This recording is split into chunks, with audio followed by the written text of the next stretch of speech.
अस्सलाम वालेकुम बिस्मिल्लाहिर्रहमानिर्रहीम। आज की इस वीडियो में हम सीखने वाला है कि हमने अपने बाइनेंस अकाउंट में डिपॉजिट कैसे करना है, उसमें पैसे कैसे डालने हैं। ठीक है, तो इस पे मैं 2 वीडियोस बनाऊंगा। फर्स्ट वीडियो ये है जो मैं मोबाइल पे बना रहा हूँ, उसके बाद जो सेकंड वीडियो होगी वो सिंपली बहुत शॉर्ट सी वीडियो होगी। उसमें मैं आपको ये बताऊंगा कि आपने अपने डेस्कटॉप और अपने लैपटॉप का इस्तेमाल करते हुए अपने बाइनेंस अकाउंट में पैसे कैसे डिपॉजिट करने हैं। तो वो डेस्कटॉप और लैपटॉप की वाले से वीडियो होगी, तो यही वीडियो है।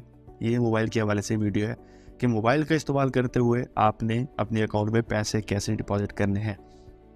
तो सबसे पहले जो है आपने बाइनेंस ऐप ओपन कर लेना है और बाइनेंस ऐप ओपन करने के बाद आपको कुछ इस तरह से स्क्रीन नज़र आएगी। ठीक है, तो आपने सबसे पहले यहाँ P2P ट्रेडिंग में आ जाना है। अगर आपको इस तरह के ऑप्शंस ना मिले तो फिर आपने यहाँ प्रोफाइल पे क्लिक करना है और प्रोफाइल पे क्लिक करने के बाद आपने इस चीज़ को देखना है कि ये जो बाइनेंस प्रो है ये ऑन हो। ठीक है, अगर ये ऑफ हो तो फिर आपने इसको ऑन कर देना है ताकि वो सारे ऑप्शंस जो हाइड हैं आपको शो नहीं हो रहे, इस तरह के ऑप्शन वो आपको शो हो जाएंगे। ठीक है, अब आपको जैसे ही ऑप्शन यहाँ शो होते हैं तो आपने सबसे पहले यहाँ P2P ट्रेडिंग में आना है। यहाँ आ जाए P2P ट्रेडिंग में, फिर भी कोई इशू नहीं है, यहाँ से आ जाए। अगर आपके पास ये ऑप्शन शो नहीं हो रहा, ठीक है, तो फिर आपने यहाँ ट्रेड में आ जाना है। ट्रेड में आने के बाद यहाँ आपके पास यहाँ P2P का ऑप्शन शो हो रहा है। ठीक है, यहाँ भी आप क्लिक करके P2P में आ सकते हैं। अब P2P में आ गए, अब आपने क्या करना है, अब आपने यहाँ पे आना है और PKR सेलेक्ट कर लेना है। पहले तो यहाँ सेलेक्ट होगा और अगर यहाँ सेलेक्ट नहीं है तो फिर आपने यहाँ PKR सेलेक्ट कर लेना है ताकि यहाँ जो पाकिस्तानी रुपीज़ में जो सेलर्स और बायर्स हैं वो शो हो जाए। ठीक है, क्योंकि हमने पाकिस्तानी रुपीज़ देने हैं और पाकिस्तानी रुपीज़ से ही हमने USDT को बाय करना है और पाकिस्तानी रुपीज़ ही से हमने USDT को सेल करना है। तो यहाँ अपने पाकिस्तानी रुपीज़ PKR आपने सेलेक्ट कर लेना है और सेलेक्ट करने के बाद आपके पास कुछ इस तरह से ऑप्शन शो हो जाएंगे। अब यहाँ जो रेट्स हैं इनके शो हो रहे हैं कि ये जो सेलर है ये कितने का USDT बेच रहा है और ये सेलर है कितने का बेच रहा है, ये सेलर है कितने का बेच रहा है। तो सबसे जिसका रेट कम होगा वो सबसे पहले टॉप पे शो होगा और उसके बाद फिर नीचे लिस्ट, जैसे जैसे रेट बढ़ते जाएंगे और लिस्ट भी नीचे जाती रहेगी। ठीक है, अब आपने इनमें से सिलेक्ट कैसे करना है, कैसे आपको ये मालूम होगा कि मैंने इस सेलर के पास जाना है और इससे मैंने USDT बाय करने हैं। तो आपने दो चीज़ें देखनी है। दो चीज़ों में से सबसे पहले आपने ये देखना है कि इसने कितनी जो ट्रेड्स हैं वो कंप्लीट किए हैं। ठीक है, तो इसने 8184 ट्रेड्स कंप्लीट किए हैं और इसका जो कंप्लीशन रेट है वो 93% है। यानी कि मतलब 8100 में से इसने 93% ट्रेड्स ही कंप्लीट किए हैं और बाकी जो है वो अनफिनिश्ड रही हैं और कैंसिल हो गई हैं। ठीक है, तो हमने कोशिश करनी है, हमने ऐसे सेलर के पास जाना है जिसका जो कंप्लीशन रेट हो वो कम से कम 98% हो और 99% हो और उसके जो ट्रेड्स हैं वो भी अच्छे हो, मतलब 500 1000 इस तरह से जो ट्रेड्स हो। उसके बाद उसका जो कंप्लीशन रेट है वो कम से कम 98% हो और या फिर 99% हो। ठीक है, 100% वाले बहुत कम होते हैं, तो हमने 98 और 99 को जहन में रखना है। बल्कि आप ये भी कर सकते हैं 97 में भी आप जा सकते हैं, 96 में भी जा सकते हैं, उसका कोई इतना बड़ा इशू नहीं है। ठीक है, तो हम यहाँ से सेलर सेलेक्ट कर लेते हैं। अब मैंने तो यहाँ से बाय नहीं करना, बल्कि मैं डेस्कटॉप पे जो वीडियो बनाऊंगा उसमें मैं आपको प्रॉपर बाय करके दिखाऊंगा कि कैसे बाय करना है। यहाँ से मैंने सिर्फ आपको गाइड करना है कि आपने अपने ऐप को ओपन करके जो USDT है वो बाय कैसे करने हैं। ठीक है, तो अच्छा, और दूसरी आपने ये चीज़ देखनी है, हर जो सेलर की एक लिमिट होती है। अब ये लिमिट है ये 50,000 से ये 10 लाख तक, 50,000 से लेकर 10 लाख तक आप इससे USDT परचेज़ कर सकते हैं। ठीक है, अब ये जो सेलर है ये 32,000 से लेकर 32,000 तक है, मतलब 32,000 तक आप इससे जो USDT हैं वो परचेज़ कर सकते हैं और ये 1 लाख से 2.5 लाख रुपए तक USDT सेल कर रहा है। तो अब आपने सबसे पहले देखनी है लिमिट कि मैंने कितने रुपए के जो USDT हैं वो बाय करने हैं। तो अगर हमने बाय करने हैं बिलफर्ज, यहाँ हम देख लेते हैं 50,000 के, तो 50,000 के USDT हमने बाय करना है, उस हिसाब से हमने यहाँ से लिमिट देखनी है और उसके बाद फिर हम उसका फर्दर कंप्लीशन रेट भी देखेंगे और ट्रेड्स भी देखेंगे। ठीक है, तो अब हम देख लेते हैं कि हमें कहाँ से बाय करना चाहिए। तो हम यहाँ से बाय कर लेते हैं, बल्कि इसका जो है वो 1 लाख है और 50,000, ये देखें इसका जो है ना 50,000 है। ठीक है, और जो इसका कंप्लीशन रेट है वो 100% है और 327 ट्रेड्स हैं इसकी, ठीक है। और नीचे आप पेमेंट मेथड भी इसका शो होता हुआ देख सकते हैं। यहाँ या बैंक ट्रांसफ़र लिखा हुआ है, मतलब इसने जो पेमेंट है अपने बैंक में मांगी है कि आपको इसके बैंक में ट्रांसफ़र करने पड़ेंगे। तो आपके पास जो बैंक अकाउंट है वो लाजमी होना चाहिए जिससे आप पेमेंट करें, ठीक है। और उसके बाद एक और चीज़ का आपने ये ख्याल करना है कि आप जिस अकाउंट से पैसे भेज रहे हैं वो आपके नाम का ही अकाउंट होना चाहिए। बिलफर्ज आपने बाइनेंस अकाउंट है, पैसे जैसे मेरा नाम है, मेरा नाम अली हैदर है और बाइनेंस अकाउंट मैंने अपने नाम पे बनाया हुआ है, तो मैं जिस अकाउंट से पेमेंट भेजूंगा उसका नाम भी अली हैदर ही होना चाहिए। अदरवाइज ये सेलर्स हैं, ये आपके जो फंड हैं वो रिलीज़ नहीं करेंगे। तो आपने इस बात को लाजमी अपने जहन में रखना है कि जिस अकाउंट से मतलब जिस अकाउंट में आप फंड्स मंगवा रहे हैं, यूएसडीटी परचेज़ कर रहे हैं, वो जिसके नाम पे भी अकाउंट बना है तो बैंक अकाउंट भी उसी के नाम से ही होना चाहिए, ठीक है। तो अदरवाइज़ वो जो सेलर्स हैं वो आपको रकम रिलीज़ नहीं कर सकते और हो सकता है कि वो आपको फ़ंड भी वापस ना करें, ठीक है, क्योंकि आपके पास प्रूफ नहीं होगा। अब बिलफर्ज मेरा नाम है अली हैदर, ठीक है, और मैं मोहम्मद वसीम के नाम से, मोहम्मद वसीम नाम के अकाउंट से उसको पैसे सेंड कर देता हूँ, ठीक है। तो अब मेरे पास क्या प्रूफ है कि वो पैसे मैंने सेंड किए हैं? क्योंकि अगर मैं बाइनेंस को अपील करता हूँ, कस्टमर सपोर्ट के पास जाता हूँ कि मैंने जो फ़ंड रिलीज़ किए हैं और वो पेमेंट नहीं कर रहा जो सेलर है, तो वो मुझसे ज़ाहिर है प्रूफ मांगेगी कि जी प्रूफ दें, हम देखते हैं कि आपने रकम सेंड की है या नहीं। तो जब मैं प्रूफ दूंगा तो जो बैंक अकाउंट होगा वो मोहम्मद वसीम के नाम से होगा, ठीक है। तो उसमें ज़ाहिर है वो मुझसे, जो कस्टमर सपोर्ट वाले हैं वो मुझसे कंप्रोमाइज़ ना करें, मेरी हेल्प ना करें। हो सकता है उन पर डिपेंड करता है, अगर कर भी दें फिर भी कोई इतनी गारंटी नहीं है कि वो करेंगी, क्योंकि वो तो ज़ाहिर है मुझे देखेंगे ना कि मेरा अकाउंट लिया कर गया और जो मैं पेमेंट शो कर रहा हूँ वो मोहम्मद वसीम की शो कर रहा हूँ। और उसके बाद जो है ना वो जो सेलर है उससे रब्ता करेंगे, उससे पेमेंट प्रूफ मांगेंगे और वो ज़ाहिर है अपनी बैंक स्टेटमेंट देगा और उसमें किसी भी जगह अली हैदर का नाम नहीं होगा। मोहम्मद वसीम का तो नाम होगा लेकिन अली हैदर का नाम नहीं होगा। तो उनके पास एक जवाज़ होगा जिसकी बना पर वो पेमेंट सेंड ना भी करें तो आप उनका कुछ भी नहीं कर सकते। तो इस बात को आपने जहन में रखना है, ठीक है। आपने जो पेमेंट मेथड है, जो बैंक अकाउंट है, जिस बैंक अकाउंट से आपने रकम सेंड करनी है, तो वो लाजमी तौर पर आपके नाम का ही होना चाहिए, ठीक है। तो अगर आप मतलब आपका आईडी कार्ड नहीं है, आपका बैंक अकाउंट नहीं है, आप बच्चे हैं, तो फिर आप ये काम करें कि आप अपनी जो वालदा या वालिद साहब के या किसी बड़े भाई के नाम पे ही बाइनेंस का अकाउंट बनाएं और उनके नाम का ही बैंक अकाउंट यूज़ करें, ठीक है। या अगर आपके पास आईडी कार्ड है और आपका बैंक अकाउंट नहीं बना हुआ तो फिर आप नया पे का अकाउंट बना सकते हैं। नया पे है वो भी एक बैंक अकाउंट की तरह ही है, वर्चुअल बैंक जिसकी कोई ब्रांच नहीं है लेकिन वो बैंक है। आप उसका ऐप डाउनलोड करें और उसके बाद उसमें अकाउंट बना लें और उसके बाद जो फ़ंड है वो जायज़ कैश से नया पे में ट्रांसफ़र करके उससे पेमेंट कर दें। और दूसरी एक बात मैं आपको ये सजेस्ट करूँगा कि कभी भी अपने जायज़ कैश और ईजी पैसे से आपने पेमेंट नहीं करनी किसी भी सेलर को यहाँ। अब उसकी एक ये रीज़न ये है कि मैं अपने एक्सपीरियंस की बेस पे आपको ये बात कह रहा हूँ।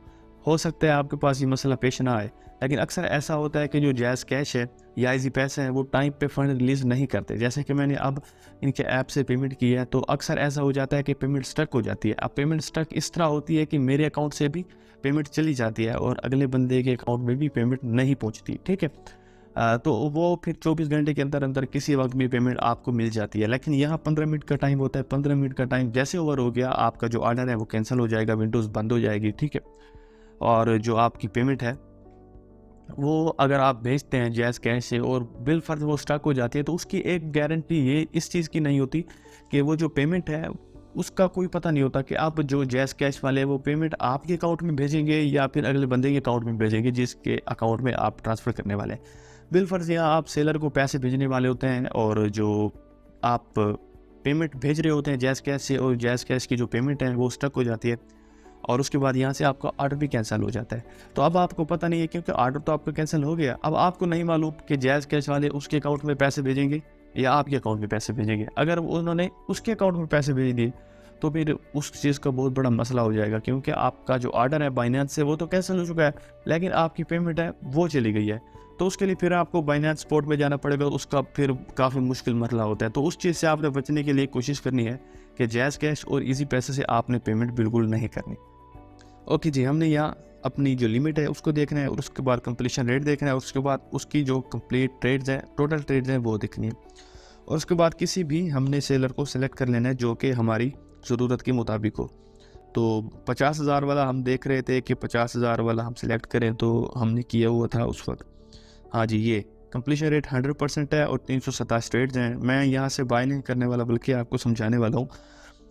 तो यहाँ हमने बाय पे क्लिक कर दिया, ठीक है। यहाँ हम बाय पे क्लिक कर लेते हैं, ठीक है। ओके, ठीक है जी। अब वो हमसे पूछ रहा है कि आपने जो रकम इंटर करें कितनी, जो रकम के आपने यूएसडी परचेज़ करने हैं। तो ऊपर यहाँ एक बार फिर आप लिमिट देख सकते हैं। हम यहाँ लिमिट लिख देते हैं 51,000 रुपये, ठीक है। तो यहाँ हमने 51,000 रुपये लिख दिए और उसके बाद यहाँ आप देख सकते हैं कि 172 यूएसडीटी हमें मिलेंगे 51,000 रुपये के, ठीक है। और जो रेट है उनको वो है 295 का। तो यहाँ आप इसकी जो ट्रेडर इन्फॉर्मेशन है वो भी देख सकते हैं, ठीक है।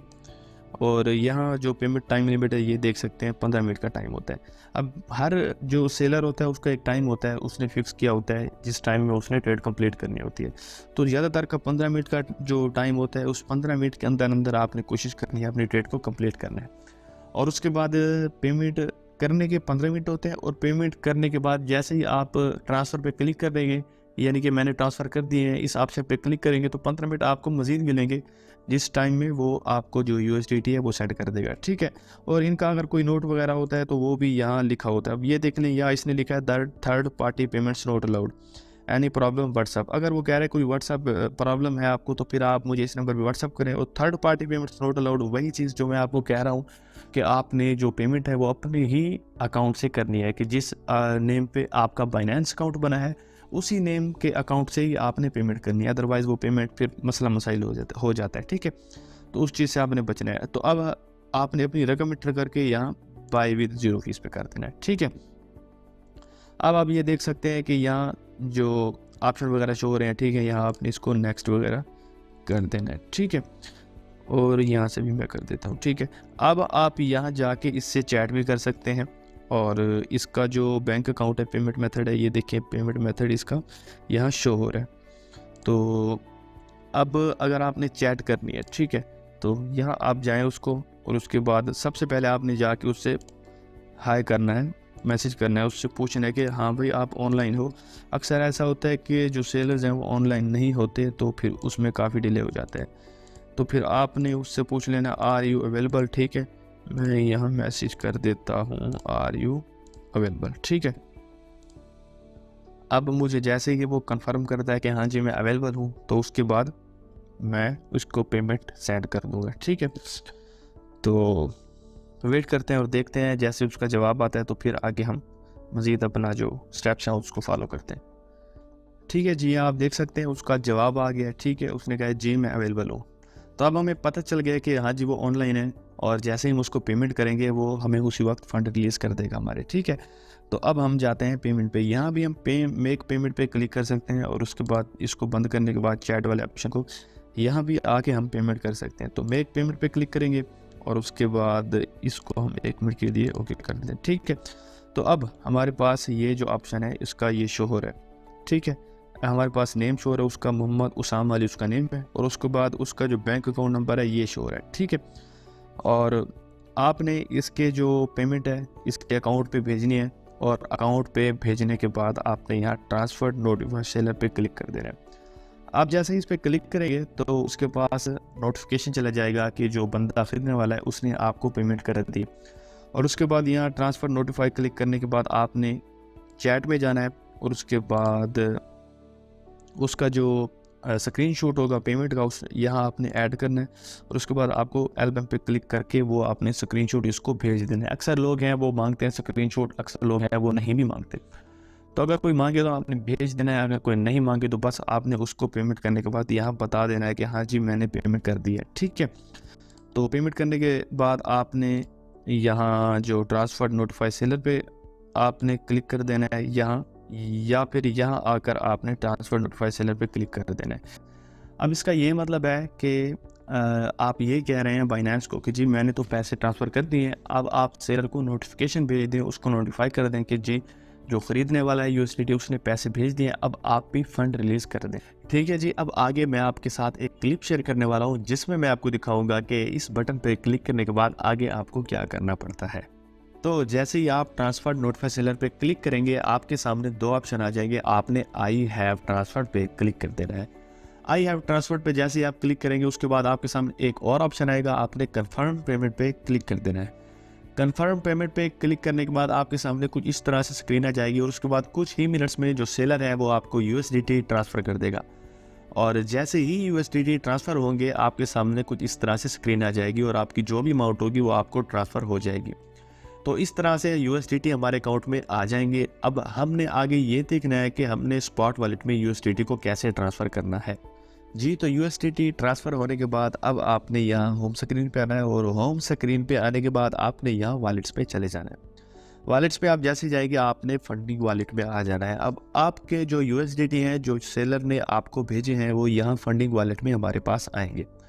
अब फंडिंग वॉलेट से हमने उसको स्पॉट वॉलेट में भेजना है ताकि हम इससे ट्रेडिंग कर सकें। तो आपने ट्रांसफ़र पे आ जाना है और ट्रांसफ़र पे आने के बाद आपने यहाँ ऊपर फंडिंग सेलेक्ट करना है और नीचे आपने स्पॉट वॉलेट सेलेक्ट करना है और उसके बाद नीचे हमने अपना जो कॉइन है वो सिलेक्ट करना है और हमने यूएसडीटी परचेस किया तो हम यहाँ यूएसडीटी पे क्लिक कर देंगे और उसके बाद यहाँ आपने मैक्सिमम पे क्लिक कर देना है। मैक्सिमम पे आप जैसे ही क्लिक करेंगे आपकी जो टोटल अमाउंट ऑफ यूएसडीटी है वो सेलेक्ट हो जाएगी और उसके बाद आपने इसको कंफर्म ट्रांसफ़र पे क्लिक कर देना है। अब कंफर्म ट्रांसफ़र पे आप जैसे ही क्लिक करेंगे आपकी जो अमाउंट है वो यहाँ स्पॉट वॉलेट में आपके पास आ जाएगी। ठीक है, अब आपकी जो अमाउंट है स्पॉट वॉलेट में आ गई है। अब आप इससे ट्रेडिंग कर सकते हैं। अब ट्रेडिंग कैसे करनी है ये इंशाल्लाह मैं आपको नेक्स्ट वीडियोज़ में बताऊँगा। अब इस वीडियो में हमने ये सीखा कि हमने जो डिपॉजिट है अपने पैसों का बाइनेंस में वो कैसे करना है और यूएसडीटी बाय कैसे करने हैं, लेकिन यूएसडीटी सेल कैसे करना है ये भी मैं आपको बताने वाला हूँ। तो अब यूएसडीटी आपने सेल इस तरह करने हैं जिस तरह आपने सेम टू सेम बाय किया है, लेकिन सेल करने से पहले सिर्फ आपने एक स्टेप फॉलो करना है और स्टेप वो ये है कि यहाँ आपने प्रोफाइल पे जाना है और प्रोफाइल पे जाने के बाद आपने यहाँ पेमेंट मेथड में आ जाना है। पेमेंट मेथड में आने के बाद आपने यहाँ P2P पेमेंट मेथड में आना है, यहाँ क्लिक कर देना और उसके बाद आपने यहाँ ऐड पेमेंट मेथड पे क्लिक कर देना है। अब ऐड पेमेंट मेथड का ये मतलब है कि यहाँ आप वो अपना जो पेमेंट मेथड है अपना बैंक अकाउंट है वो यहाँ सेलेक्ट करने वाले हैं, इनपुट करने वाले हैं, जिसमें आपको जो बायर है यूएसडीटी का आपको जो पैसे हैं वो इस अकाउंट में ट्रांसफ़र करेगा। लेकिन यानी कि जब आप अपने यूएसडीटी सेल करने जाएंगे, जब आप सेल करेंगे तो जो बायर है जो आपसे यूएसडीटी ख़रीद रहा होगा उसके पास उसके सामने जो आपका बैंक अकाउंट है वो शो हो जाएगा। वो जो पेमेंट है आपके बैंक अकाउंट में भेज देगा और ये उसके बाद पेमेंट भेजने के बाद वो कंफर्म करेगा और आप अपने बैंक अकाउंट में जो रकम है वो देख के कंफर्म करेंगे कि ये रकम मेरे पास आ गई है और रकम कंफर्म करने के बाद आप यूएसडीटी को रिलीज़ कर देंगे और यूएसडीटी उस बंदे के पास चले जाएंगे। तो अगर आप बैंक अकाउंट ही इसमें दर्ज नहीं करेंगे अपना तो फिर जाहिर है आप यूएसडीटी सेल नहीं कर सकेंगे, क्योंकि अगले बंदे को पता ही नहीं होगा कि उसने जो पैसे हैं उसकी पेमेंट है यूएसडीटी के वो किस अकाउंट में सेंड करनी है। तो आपने यहाँ ऐड पेमेंट मेथड में क्लिक करने के बाद अपना जो बैंक अकाउंट है वो भी आप यहाँ सेलेक्ट कर लेंगे। ठीक है, और यहाँ आपका जो नेम है वो नेम ऑटोमेटिक ही वही आएगा जिस नेम पे बाइनेंस अकाउंट बना है और नीचे आपने बैंक अकाउंट नंबर जो है एंटर करना है और उसके बाद यहाँ बैंक नेम एंटर करना है और बैंक नेम एंटर करने के बाद अगर कोई और नोट आप साथ लिखना चाहते हैं तो वो भी यहाँ लिख सकते हैं और उसके बाद आप कंफर्म पे क्लिक करेंगे और जो आपका पेमेंट मेथड है वो ऐड हो जाएगा। अब पेमेंट मेथड ऐड करने के बाद आपने सेम टू सेम वैसे ही चले जाना है और P2P पे चले जाना है आपने P2P ट्रेडिंग में और P2P ट्रेडिंग में जाने के बाद आपने यहाँ सेल में चले जाना है। सेल यूएसडीटी में जाने के बाद आपके सामने कुछ सारे इस तरह से कुछ सेलर और बायर्स आ जाएंगे। आपने सिंपल जैसे मैं पहले बता चुका हूँ आपने इसमें से कोई भी सिलेक्ट कर लेना है अपनी मर्ज़ी के मुताबिक, अपनी लिमिट के मुताबिक और इनकी रेटिंग के मुताबिक। आपने कोई सूटेबल बंदा इसमें सिलेक्ट कर लेना है। सिलेक्ट करने के बाद सेम टू सेम आपने वैसे ही आर्डर लगाना है जैसे हमने बाय करते वक्त आर्डर लगाया था, लेकिन फ़र्क यह है कि उस वक्त हमने पेमेंट भेजी थी पहले और अब इस सिनेरियो में वो पहले हमारे पास पेमेंट भेजेंगे और उसके बाद हम यूएसडीटी रिलीज़ करेंगे। तो ये था सिंपल सा वो तरीका जिसकी मदद से हम यूएसडीटी सेल और बाय कर सकते हैं। वीडियो थोड़ी सी लेंथी इसलिए हो गई है क्योंकि इसमें मैंने आपसे कुछ मालूमात शेयर करनी थी जिन मालूमात की मदद से आपने एहतियात करनी है और अपनी जो ट्रांजैक्शन है उनको सेफ बनाना है। ठीक है, तो आज की वीडियो के लिए इतना ही, मिलते रहेंगे नेक्स्ट वीडियोस में। अल्लाह ने के बाद, खुदा हाफिज़।